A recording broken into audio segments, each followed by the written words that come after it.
কালিয়াকুর কালিয়াকুর জিয়ার সৈনিক জিয়ার সৈনিক লড়াই করো হও লড়াই করো জিয়ার সৈনিক কে বলে রে জিয়া নাই জিয়া ছাড়া বাংলায় জিয়া ছাড়া বাংলা কে বলে রে জিয়া নাই রীতা মুন্নু মুন্নু রীতা রীতা মুন্নু মুন্নু রীতা রীতা মুন্নু মুন্নু রীতা রীতা মুন্নু মুন্নু রীতা জিয়ার সৈনিক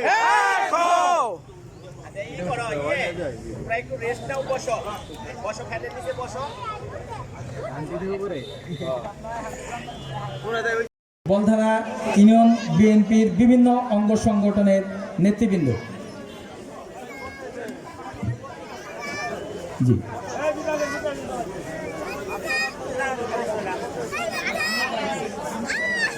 বলধারা ইউনিয়নের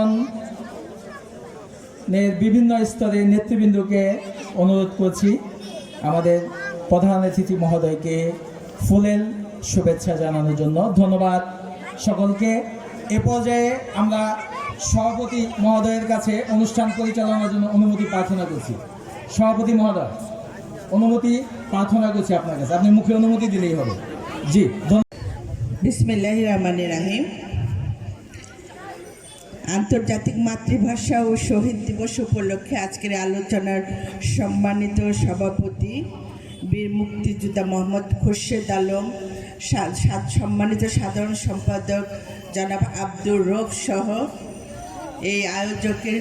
এই অনুষ্ঠানের যারা আয়োজন করেছেন সকল সদস্যবৃন্দ, আমার সামনে উপবিষ্ট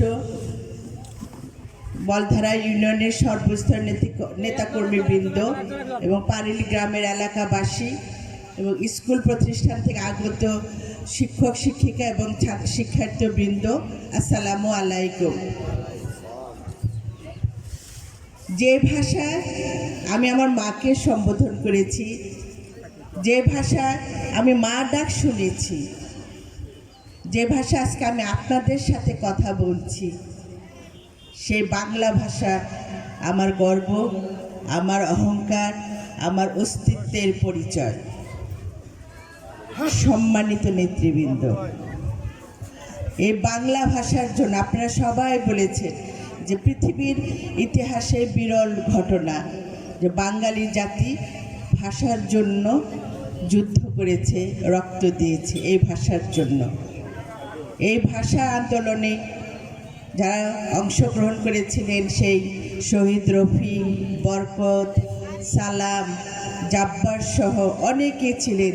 তাদের মধ্যে শহীদ রফিকের ভূমিকা ছিল অনবদ্য।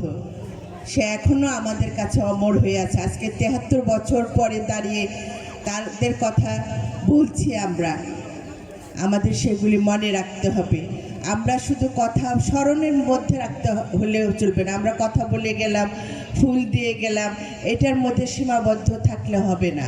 আমাদের বুঝতে হবে কেন তারা ভাষার জন্য যুদ্ধ করেছিল। ভাষার জন্য যুদ্ধ কখন আসে? যখন আমার ভিতরে দেশপ্রেম থাকে। দেশপ্রেমটাই তো আমাদের মূল লক্ষ্য। সেই দেশপ্রেমের জন্য নিজের কথা বলার অধিকার ফিরে আনার জন্য, মার ভাষায় কথা বলার জন্যই কিন্তু এত যুদ্ধ হয়েছে। এই যুদ্ধ কিন্তু থেমে থাকে নাই, এই যুদ্ধ কিন্তু চলছে, এখনও চলছে। আপনারা দেখেছেন যে কিছুদিন আগে পর্যন্ত কিন্তু আমরা কথা বলতে পারিনি, আমাদের মুখে তালা দেওয়া ছিল। এরকম এই শহীদ রফিকের মতন কিন্তু আবু সাইদও কিন্তু শহীদ হয়ে আমাদের সে কথা বলার তালাটা খুলে দিয়েছে। তো এই ভাষার আন্দোলন কিন্তু আমরা করেই যাচ্ছি। আমাদের সেগুলো গভীরভাবে চিন্তা করতে হবে আগামীতে, যাতে আমরা আমাদের ভাষার সম্মান দিতে পারি, ভাষার মর্যাদা দিতে পারি। যারা এই ভাষার জন্য যুদ্ধ করে গিয়েছে তাদের আত্মত্যাগ যেন ব্যর্থ না হয়ে যায়, সেইভাবে আমাদের নিজেদের গড়তে হবে, নিজেদের সংশোধন করে এই দেশটাকে একটা ভালো অবস্থায় নিতে হবে। এই যে আমার সামনে যারা স্কুলের শিক্ষার্থী বসে আছে, ওরা দীর্ঘক্ষণ ধরে বসে আছে, ওদের তো বোঝাতে হবে কেন রফিক এই দেশের জন্য প্রাণ দিয়েছিল। রফিকের সমস্ত জীবন নিয়ে ওদের সাথে আলাপ আলোচনা করতে হবে, কথা বলতে হবে, তখন ওদের ভিতরে দেশপ্রেমটা যায়। আগামীতে এই দেশের ভবিষ্যৎ হয়ে গড়ে উঠবে। আমাদের প্রত্যেকটা স্তরে আমরা যারা এখানে আছি, এখানে এত সুন্দর একটা বেদি করা হয়েছে, সেই বেদির পরিপূর্ণ মর্যাদাটা যেন আমরা দিতে পারি। আমরা যারা নেতাকর্মী আছি তাদেরও দায়িত্ব প্রত্যেকটা শহীদের যেন উপযুক্ত সম্মান দিয়ে আমরা এই দেশটাকে একটা ভালো অবস্থানে নিতে পারি। যে দেশের ভালো অবস্থানকে নেওয়ার জন্য যেখানে আমাদের ভারপ্রাপ্ত চেয়ারম্যান মহোদয় জনাব তারেক রহমান প্রতিটা দিন কাজ করে যাচ্ছে। আজকে যে আমরা এখানে কথা বলতে পেরেছি, আপনাদের সামনে যে দাঁড়িয়ে এতগুলো লোক আমরা দাঁড়িয়ে কথা বলতে পারছি, খোলা মনে কথা বলছি, সেটা আমাদের জনাব তারেক রহমানের বলিষ্ঠ নেতৃত্বের কারণেই কিন্তু এটা সম্ভব হয়েছে। আমাদের সবাইকে মনে রাখতে হবে আগামী দিনে আমরা কি চাই। এই যে আপনারা কিছুক্ষণ আগে আমাদের এখানে আব্দুর রউফ সাহেব যে বললেন যে আমার এখানে যে পুকুরটা আছে এটা যদি সমান করে দেওয়া হয় তাহলে এখানকার জন্য সুবিধা হয়, আপনার সুবিধা হয়। তো এই কাজগুলি তো আমাদের করতে হবে। বিগত সময় এই ঘটনাও বললেন যে এখানে এই জায়গাটা দখল করার চেষ্টাও চলেছিল। তো এই দেখেন, আপনারা নিজেরাই চিন্তা করেন যে এই জায়গাটা যদি কোনো দল দখল করতে চায়, সেই দল কি দেশকে ভালোবাসে? সে ভালোবাসে না। আমরা যারা এসেছি, আমরা জনগণের দল হয়ে আপনাদের মাঝে এসেছি। আপনাদের যে এই যে সমস্যা, আপনাদের যে স্বপ্ন যে এই শহীদ রফিকের অনেক কাজ হয়েছে, শহীদ রফিকের সড়ক হয়েছে, অনেক কাজ হয়েছে, তার নামে সেতু হয়েছে। আমরা চাই রফিকের নামে আরও কিছু হোক। এবং এখানে যে প্রশাসন যারা আছে তাদের কাছেও আমার অনুরোধ থাকবে যেন আমরা শহীদ রফিকের আরও যেন এটা প্রচারটা করতে পারি। কারণ আমরা মানিকগঞ্জের মানুষ সবাই, শুধু এই সাটোরিয়ার না, সিঙ্গার না, শুধু সিঙ্গারবাসী না, সমগ্র মানিকগঞ্জবাসী কিন্তু গর্ববোধ করি। কারণ এখানে শহীদ রফিকের এখানে এখানেই তো দাফন করা হয়েছিল, নাকি করা হয়নি? ঢাকায়ও, হ্যাঁ, মানচিমপুরে দাফন করা হয়েছে। তার বাড়িটা এখানে করা, জাদুঘর এখানে আছে, সব কিছু এখানে আছে। সুতরাং তার স্মৃতিটাকে আমরা যেন আরও সামনের দিকে ভবিষ্যৎ যারা নতুন বংশধর আসবে তাদের কাছে যেন আরও প্রচার করা যায়, সেই দিকে আমাদের সবাইকে কাজ করতে হবে।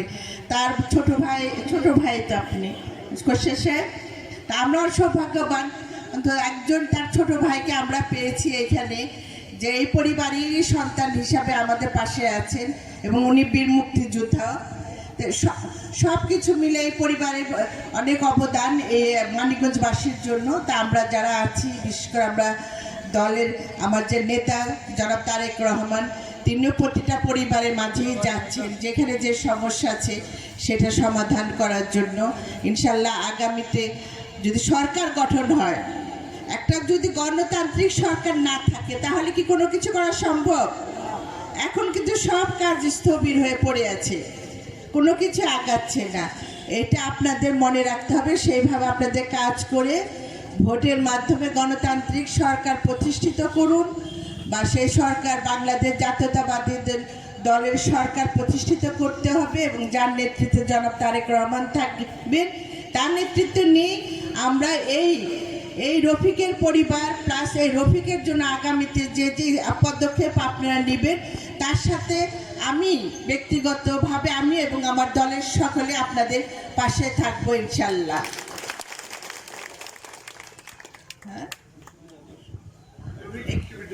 রফিক কলেজ কি হয়েছে? কোনো রফিকের না, তাহলে আগে তো আমার স্কুলও তো নাই রফিকের নামে। তা আমরা আগামীতে তো এই শহীদ রফিকের নামে স্কুল করব, কলেজ করব, বিশ্ববিদ্যালয় করব। তা আমাদের এই পরিকল্পনাগুলি পর্যায়ক্রমে আসতে হবে। কারণ রফিকের নামে এমন কিছু করতে হবে যাতে সারা জীবন মানুষ এটা মনে থাকে। আমরা চলে যাব, কিন্তু এই পর্যায়ক্রমে যে বংশধর যারা আসবে তাদের মাথায় যেন এটা থাকে যে শহীদ রফিক, এবং সেই শহীদ রফিকের দেশপ্রেমী প্রত্যেকটা মানিকগঞ্জবাসীর মাথার মধ্যে থাকবে এবং তারা মানিকগঞ্জকে একটা মডেল হিসাবে তৈরি করবে। ভালো থাকুন, সুস্থ থাকুন। আবার আপনাদের মাঝে আগামী বছর যাতে বড় কিছু নিয়ে, বড় কোনো পরিকল্পনা নিয়ে আমরা আগামীতে এই রফিকের এই যে মাত্র শহীদ 21শে ফেব্রুয়ারি যে প্রোগ্রামটা আছে সেটা যেন নতুন আঙ্গিকে বিশালভাবে আমরা করতে পারি, সেইটাই আপনাদের কাছে প্রত্যাশা করে বিদায় নিলাম। আল্লাহ হাফেজ, ধন্যবাদ সকলকে।